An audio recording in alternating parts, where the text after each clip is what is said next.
আউয়াল এবং নুরুল হুদাকে অ্যারেস্ট করলে চলবে না। যারা যারা ওই নির্বাচনে সহযোগিতা করেছিল, দিনের ভোট রাত্রে দিয়েছিল, যারা অবৈধ সরকারকে বসিয়েছিল, তাদেরকে ক্ষমতা রাখার জন্য কাঠ খড় পুড়িয়েছিল, ওদেরকেও বিচারের আওতায় আনতে হবে। 200 বছর শোষণ করেছে। ব্রিটিশ শোষণ করার পরে আবার মুসলমানরা ব্রিটিশদের বিরুদ্ধে আন্দোলন শুরু করেছিল, সংগ্রাম করেছিল। এই মুসলমানদের আন্দোলনের ভিত্তিতে ব্রিটিশ এদেশ থেকে পালাতে বাধ্য হয়েছিল। মুসলমানরা সবচেয়ে বেশি শহীদ হয়েছিল। আপনারা জানেন, ইন্ডিয়ান গেটের মধ্যে ব্রিটিশ হটাও আন্দোলনে যত মানুষ জীবন দিয়েছে তাদের নাম লেখা আছে, 93,000-এর উপরে মানুষ, কিন্তু সেখানে 63,000-এর উপরের মানুষ মুসলমান। অর্থাৎ ব্রিটিশ হটাও আন্দোলনে সবচেয়ে বেশি জীবন দিয়েছিল কারা? মুসলমানরা। ভেবেছিলাম বৈষম্য দূর হবে, মানুষ মুক্তি পাবে, শান্তি পাবে। ব্রিটিশ যদি এদেশ থেকে চলে যায় তাহলে গোটা মানুষ তাদের অধিকার ফিরে পাবে। কিন্তু আমরা কি দেখলাম? ভারতের সংখ্যাগরিষ্ঠ মানুষগুলি সংখ্যালঘু মানুষদের সাথে বৈষম্য করছে, অত্যাচার অবিচার করছে, তাদের অধিকার তারা পাচ্ছে না। আবার ভারতের সংখ্যাগরিষ্ঠ মানুষের বিরুদ্ধে সংখ্যালঘু মুসলমানরা আন্দোলন করা শুরু করলেন। ব্রিটিশদের কাছে আবেদন জানালেন, মুসলমানদের জন্য আলাদা ভূখণ্ড চাই, আলাদা দেশ চাই। এই মুসলমানদের আন্দোলনের কারণেই পাকিস্তান নামীয় একটা দেশ আমরা পেয়েছিলাম। এই পাকিস্তানের পক্ষে আন্দোলন করেছিল একমাত্র মুসলমান, অন্য কেউ না। কাজেই পাকিস্তান কাদের দেশ?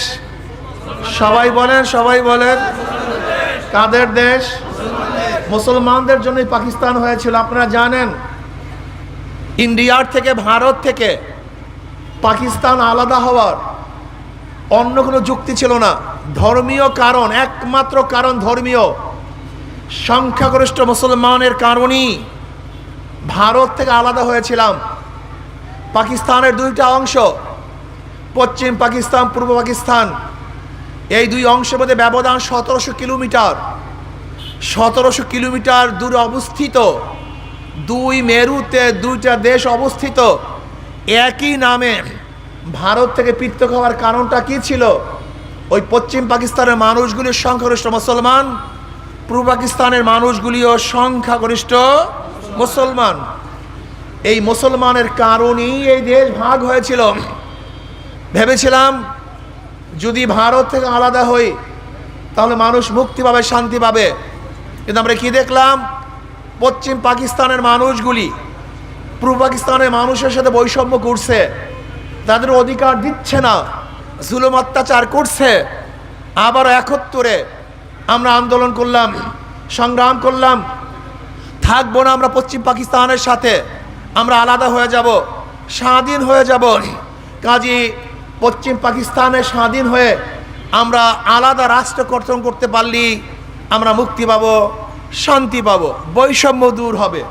বুক ভরা আশা নিয়ে বহুত মানুষ জীবন দিয়েছে, রক্ত দিয়েছে, আমার মা বোনের ইজ্জত হরণ করেছে একমাত্র শান্তি পাওয়ার জন্য, মুক্তি পাওয়ার জন্য, বৈষম্য দূর করার জন্য। ভেবেছিলাম পশ্চিম পাকিস্তান থেকে আলাদা হয়ে স্বাধীন রাষ্ট্র করতে পারলি, লাল সবুজের পতাকা উড্ডয়ন করতে পারলি আমরা মুক্তি পেয়ে যাব। কিন্তু আমরা কি দেখলাম? 71-এর থেকে 2024 পর্যন্ত যারাই ক্ষমতায় ছিল তারা এই জনগণের মুক্তি দিতে পারে নাই, শান্তি দিতে পারে নাই, বৈষম্য দূর করতে পারে নাই। আপনি কি জানেন, এই যে হাবিব আউয়াল সাহেব প্রধান নির্বাচন কমিশন, ইন্তেকাল নির্বাচন কমিশন, গ্রেফতার হয়েছেন। আজকে উনি কোর্টে স্টেটমেন্ট দিয়েছেন 71-এ স্বাধীন হয়েছে, 72-এ সংবিধান রচনা হয়েছে, 3 মাস পরে 73-এ নির্বাচন হয়েছিল। সেই 73-এ নির্বাচনে আওয়ামী লীগ 293টা সিট পেয়েছিল, কিন্তু সেই নির্বাচনও সুষ্ঠু ছিল না।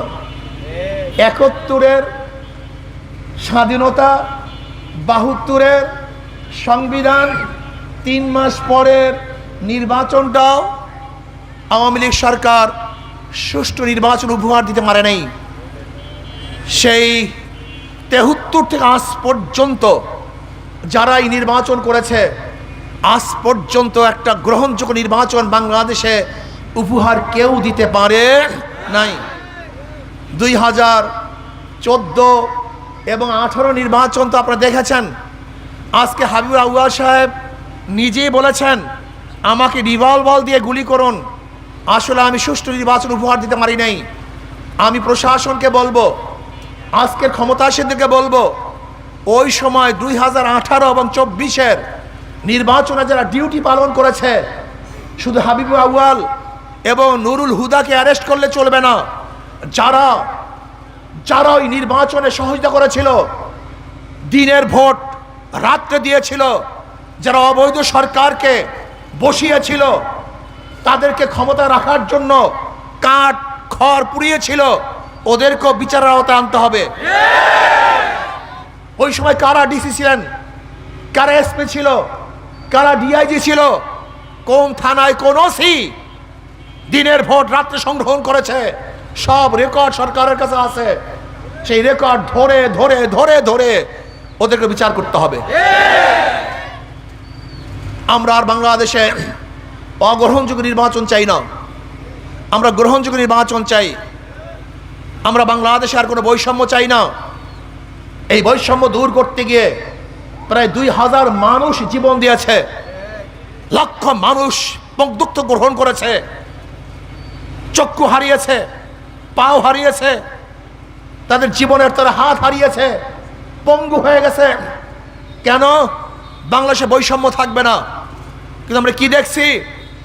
5ই আগস্টের পরে এক দল আবারও দখলদারি, চাঁদাবাজি, বৈষম্য, জুলুম, অত্যাচার, অবিচার, খুন, এমনকি বিএনপিদের মধ্যে খুনাখুনি করতে গিয়ে প্রায় 130-এর উপরে খুন করেছে।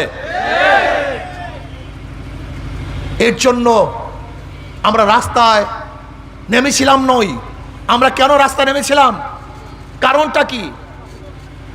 অন্য কোনো লিডাররা, কোনো লিডাররা তারা রাস্তায় নামে নাই, কিন্তু আমাদের মতো লোক আমরা জীবনের মায়া ত্যাগ করে গুলির সামনে দাঁড়িয়েছিলাম। জীবনের মায়া করি নাই। এই বাংলাদেশের মানুষকে মুক্তি দিতে হবে, শান্তি দিতে হবে, তাদের অধিকারকে প্রতিষ্ঠিত করতে হবে, বৈষম্য দূর করতে হবে। কিন্তু আজকে যারা আমাদের রক্তের উপরে, ঘামের উপরে দাঁড়িয়ে যারা চাঁদাবাজি করছে, দুর্নীতি করছে, খুন খারাপি করছে, অন্যায় করছে, অবিচার করছে, বাংলাদেশকে তাদেরকে উৎখাত করতে হবে। এর কারণটা কি? বারবার দল পরিবর্তন করেছি, দেশ পরিবর্তন করেছি, নেতার পরিবর্তন করেছি, কিন্তু মানুষের ভাগ্যের পরিবর্তন কেন হয় না? কারণটা কি? আমি অনেক সময় উদাহরণ দেই।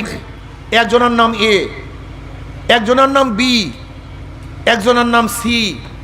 এও চোর, বিও চোর, সিও চোর। ক্ষমতা আছে এ, সে কি করবে? জোরে বলেন। হটাও এ, বসাও বি, সে কি করবে? হটাও বি, বসাও সি, সে কি করবে?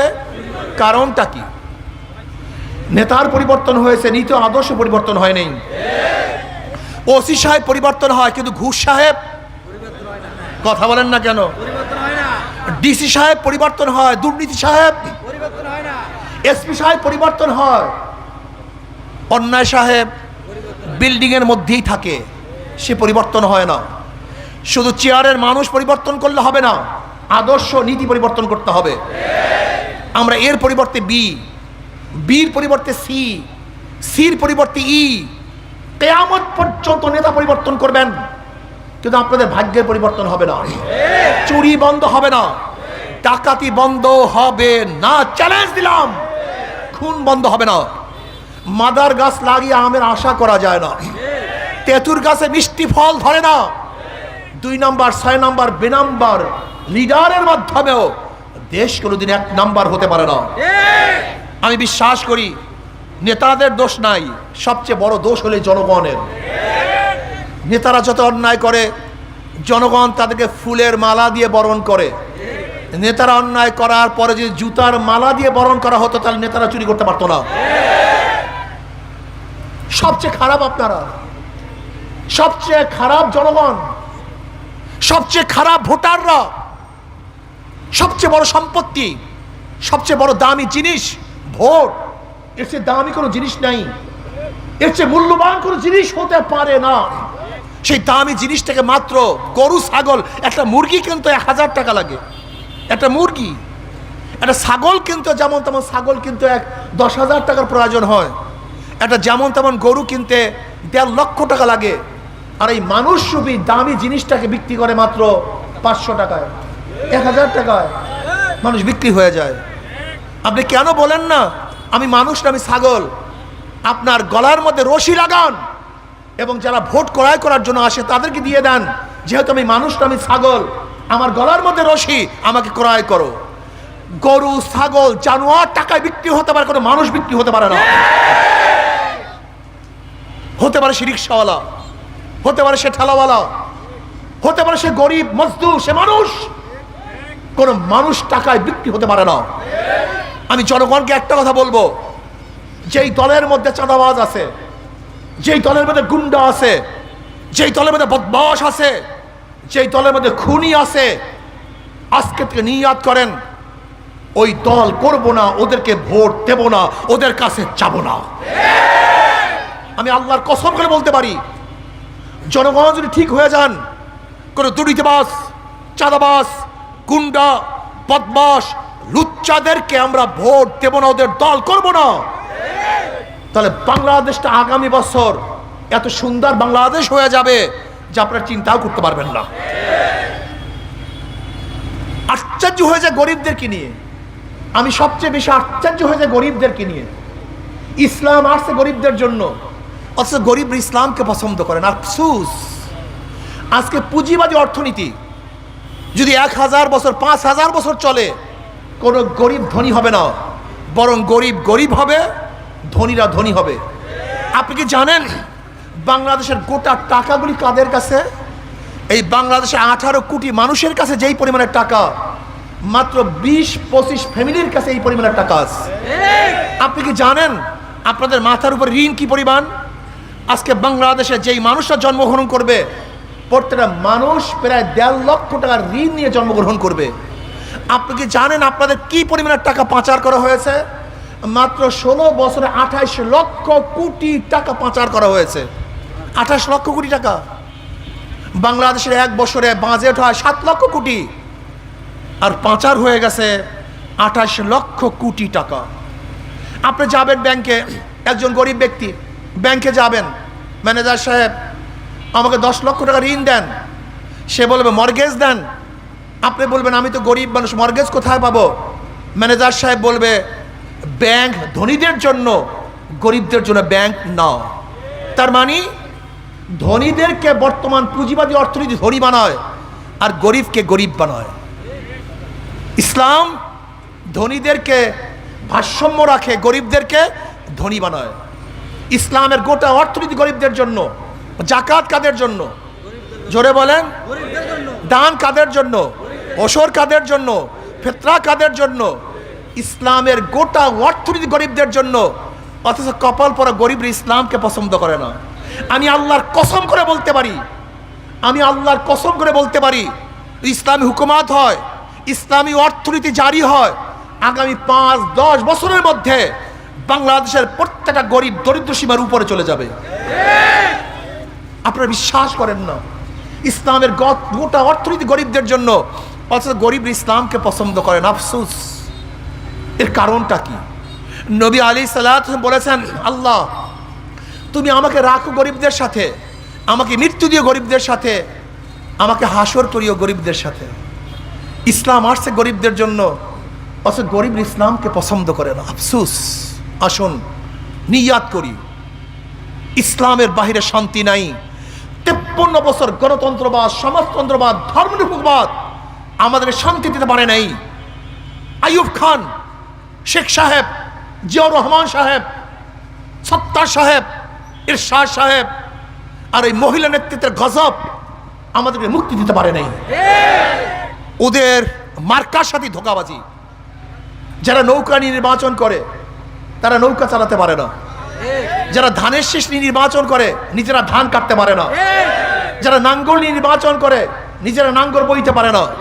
যারা কুঠা নিয়ে নির্বাচন করে নিজেরা লাকড়ি ভাটতে পারে না। তার মানে সব হলো গরিবদের প্রতীক। নৌকা চালায় গরিবরা, ধান কাটে গরিবরা, নাঙ্গল চালায় গরিবরা, সব গরিবদের। কিন্তু যারা নির্বাচন করে তারা একজন গরিব না, সব ধনী। আপনি চিন্তা করতে পারছেন ধোঁকাবাজি কোন জায়গায়? যারা নৌকা নিয়ে নির্বাচন করে জীবনেও নৌকা চড়ে না, নৌকা চালায় না। যারা ধানের শেষ নির্বাচন করে নিজেরা জীবনেও ধান কাটে না। কিন্তু ইসলামী আন্দোলনের প্রতীক হাত পাখা। হাত পাখা এমন এক প্রতীক, যারা নির্বাচন করে তারাও চালাতে পারে, যারা করে তারাও চালাতে পারে। গরিবরাও চালাতে পারে, ধনীরাও চালাতে পারে, পুরুষরাও চালাতে পারে, মহিলারাও চালাতে পারে। হাত পাখা মুসলমানরাও ব্যবহার করে, হিন্দুরাও ব্যবহার করে, খ্রিস্টানরাও ব্যবহার করে।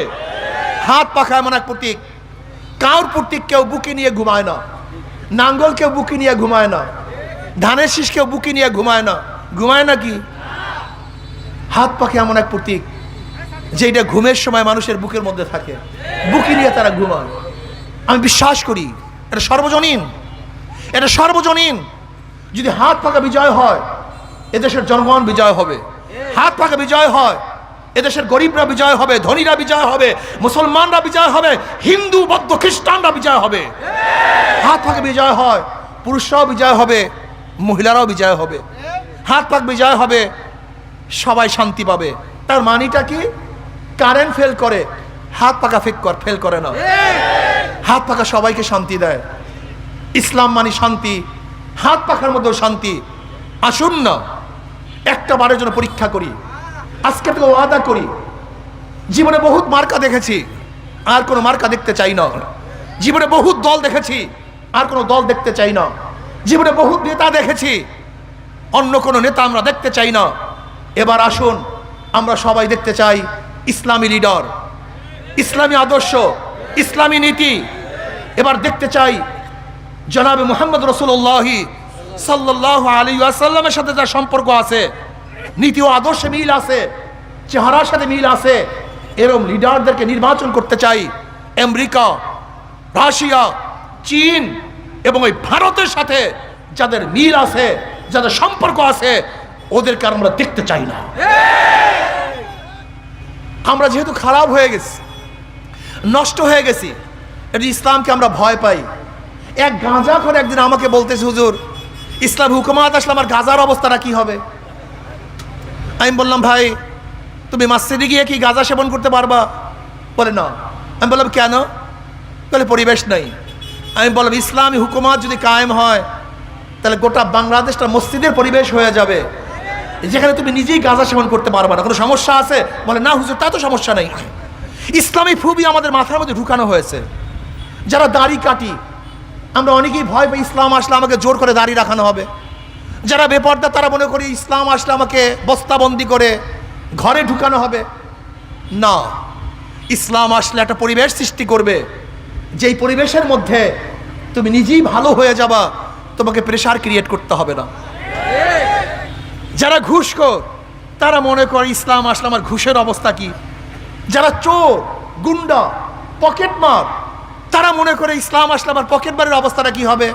কেন তুমি পকেট মারবা? কেন তুমি চুরি করবা? ইসলাম আসলে তোমার দাঁড়ে দাঁড়ে দাঁড়ে দাঁড়ে তোমার প্রাপ্তি পৌঁছানো হবে, তোমার প্রয়োজন মিটানো হবে। তুমি চুরি করবা কেন? তোমার প্রয়োজন নয় চুরি। কারণ ইসলামের লিডাররা চুরি করবে না, তারা সমস্ত মাল তোমাদের কাছে বন্টন করবে।